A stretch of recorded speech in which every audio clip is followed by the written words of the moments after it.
Pessoal, eu vou fazer um price prediction para Link, que é o gás da Chainlink, um Oracle. Os Oracles fazem a ponte entre os dados do mundo real e as blockchains. No caso da Banus.finance, são os Oracles, é a Chainlink, né? E o nível de descentralização brutal desse Oracle, que vai importar os dados cotacionais dos pares subjacentes para essa DEX de futuros perpétuos, essa exchange descentralizada de futuros perpétuos, que vai guiar o preço do ativo subjacente através do Oracle Chainlink, ou seja, quanto mais descentralizado for um Oracle, mais fidedigna é a informação e mais remota é a possibilidade de manipulação de dados, ou seja, os validadores, por assim dizer, da Chainlink, eles são remunerados de acordo com a fidedignidade dos dados que eles remetem às blockchains, né?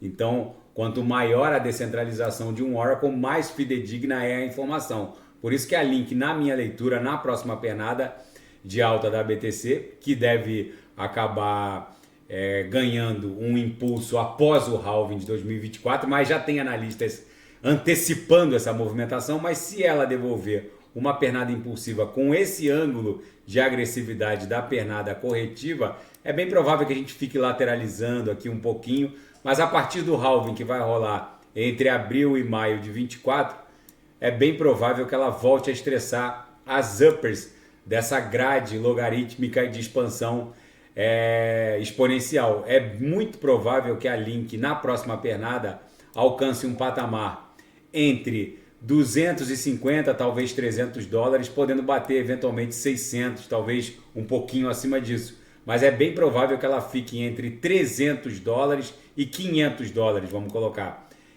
A Link, na minha leitura, é um dos Oracles mais descentralizados. Se ficar mais obtusa que essa pernada, ela pode ficar entre 250 e 300.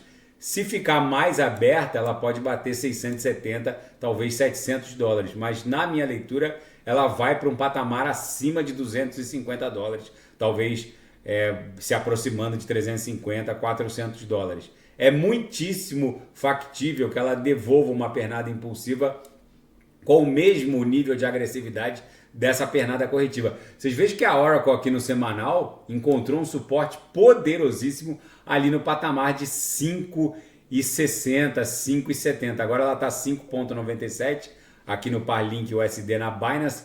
Ela chegou a agulhar na semana que se iniciou em 5 de junho desse ano para 4,77. Rapidamente ela voltou para cima de 5 dólares. Ela encontrou aqui um platô de suporte muito poderoso. É bem provável que se ela romper essa resistência na altura de 9,50, chegou a bater 9,49 na semana de 8 de agosto. Se ela romper 9,50, ela pode fazer fácil um Sputnik até o patamar de 15 dólares, que seria, na minha leitura, a resistência mais imediata. Aí provavelmente a gente já vai estar próximo do halving, que vai rolar entre abril e maio de 24. Ela pode explodir para um patamar acima de 300 dólares, que seria a nova máxima de todos os tempos para a Chainlink. Daqui a pouco eu volto, vou fazer Binance Coin Atom, que corrigiu muito, está dando uma belíssima oportunidade de embarque, e quem quiser sugerir é só colocar nas mensagens abaixo. Grande abraço, até daqui a pouco.